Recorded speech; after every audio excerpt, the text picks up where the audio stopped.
नमस्कार मित्रांनो, जय महाराष्ट्र. तर समोर तुम्ही लोकेशन बघू शकता. काय निसर्ग आहे. अतिशय सुंदर असं वातावरण, पांढरा शुभ्र आकाश, चौकडे डोंगर आणि हिरवीगार झाडी. हा परिसर आहे राजदेरवाडी, नांदुरटेक आणि वडबारे, चांदवड तालुक्यातील अतिशय सुंदर असं प्लेस ठिकाण. आज आपण चाललो आहोत आमचे मित्र मयूर पांडुरंग शिंदे यांच्या मळ्यात. त्यांच्या मळ्यात थोडंसं काम होतं आणि बरेच दिवसापासून आपण इकडे फिरायला आलेलो नव्हतो. मयूर चालवतो आहे मोटरसायकल आणि मी बसलो आहे पाठीमागे. आज ऋषी पंचमी असल्यामुळे इकडे एक छोटासा धबधबा आणि धरण आहे. तिकडे महिला मंडळींची आंघोळीसाठी लगबग आहे, पूजा करण्यासाठी. एरवी इकडे जास्त काही गर्दी नसते, पण आज इकडे ऋषी पंचमीचा मुहूर्तावर उपवास करण्यासाठी, उपवास सोडण्यासाठी, आंघोळ करण्यासाठी महिलांची खूप सारी गर्दी आहे. तर आपण आता मयूरच्या मळ्यात जाऊया. तुम्ही लोकेशन बघू शकता, वरती आकाश बघू शकता, एक नंबर आहे. लवकरच आपण इकडे येऊ शांततेत आणि व्हिडिओ करू. आज मयूर दादाला थोडीशी घाई आहे, पण कामात काम आपण थोडंसं निसर्ग सौंदर्य बघूयात. तर व्हिडिओ तुम्ही पूर्ण बघा. मयूरच्या मळ्यामध्ये काय काय चालू आहे. इकडनं हा रस्ता देवळ्याला जातो. ही बारी आहे, कांचन बारी, भावड बारी असं हिला म्हटलं जातं आणि एकदम हिल स्टेशन आहे इकडे. चला आता मयूरच्या मळ्याकडे चाललो आहे आपण. व्हिडिओ पूर्ण बघा. आवडला तर लाईक करा, शेअर करा.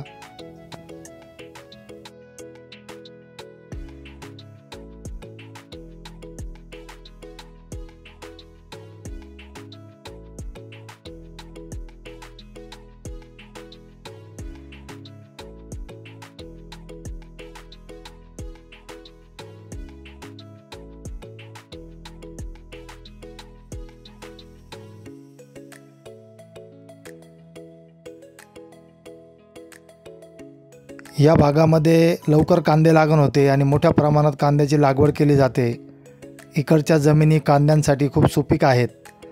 सोबतच बाजरी आहे. तर आपण आता जवळपास मयूरच्या मळ्यामध्ये पोचत आलेलो आहोत. हे आहे मयूरचं मळ्यातलं घर आणि त्याचा कुत्रा फार डेंजर आहे. मागे 1-2 वेळा मी आलो होतो. चला आज तो आहे का बघूया आपण. नमस्कार मित्रांनो, जय महाराष्ट्र. आपण आलेलो आहोत मयूर पांडुरंग शिंदे यांच्या मळ्यात नांदुरटेकला. मयूर शिंदे यांचा डॉन पाहून घेऊ आपण. कुछ करेगा तू नाही.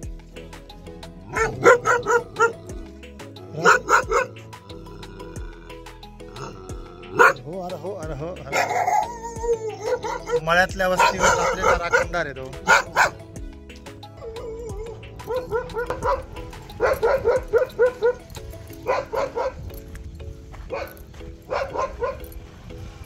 समोर बघू शकता तुम्ही, कांद्याचं रोप काढण्याचं काम चालू आहे. कांदे लागण पण चालू आहे. आपला तिकडे चक्कर होतो का बघूया आपण. इकडे बाजरी सोंगायचं काम चालू आहे. आता हे बाजरीचा वावर रिकामा करून तिकडे परत कांदे लागण होणार आहे. आणि बाजरी सोंगण्यासाठी थोडंसं वातावरण स्वच्छ असावं लागतं. पाऊस नसतो त्या दिवशी बाजरी सोंगली जाते. तर आज मस्तपैकी पाऊस वगैरे काही नाही आहे, ऊन पडलेलं आहे. काही शेळ्या आहेत मयूरकडे, त्या शेळ्या चरत आहेत इकडे. सगळीकडे डोंगरच डोंगर आहे. इकडे मोठ्या प्रमाणात बिबट्या येतो. रात्रीच्या वेळेला थोडी काळजी घ्यावी लागते नांदुरटेक भागामध्ये.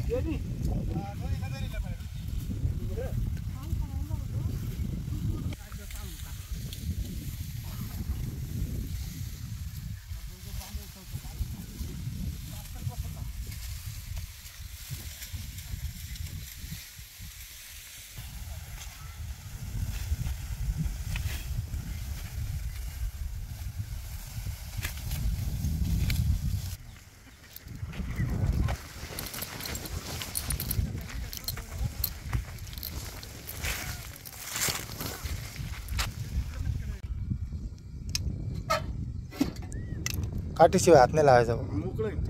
कुछ भी हो सकता है. अरे बापरे. त्याला वरतून ते लाल आणि हिरो बटन येतं ते राहत नाही. ते आता हे पाणी कुठं चाललं. ते वेस्टेज सोडून दिलं. याच्यात सोडून द्यायचं. मोटरी बंद नाही ठेवायची. त्याचं कारण आहे हां आता जे आपण बोरचं पाणी मोटर चालू केली ना, हां बोरचं पाणी बाहेर फेकून द्यायचं. हां बोरमध्ये नवीन पाणी येतं ना, हो. ते पाख्या राहतात ना, मोकळ्या होतात. मोकळे होऊन जाते काय नाटकेल ना. हां राईट राईट राईट. तर हे बोर मी वडील वाढल्यानंतर दुसऱ्या महिन्यात नाही ना.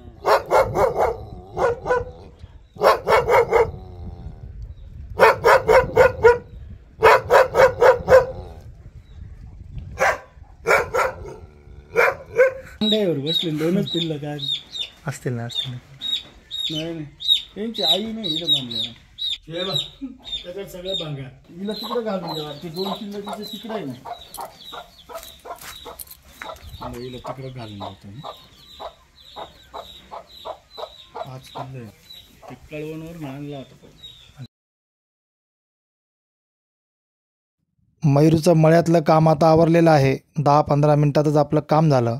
आता आपण परत चांदवडकडे चाललेलो आहोत. व्हिडिओमध्ये तुम्ही बघू शकता वरती आकाश. मी जेव्हा प्रत्यक्ष पाहत होतो तेव्हा मला इतकं सुंदर वाटत होतं. कुठल्या तरी दुसऱ्या देशात आल्यासारखं वातावरण झालेलं आहे.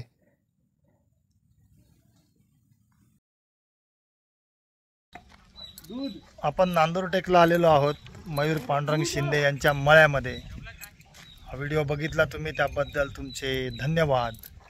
अशीच आपली सफर चालू असते. चला आपण जाऊया पुन्हा आता चांदवडला.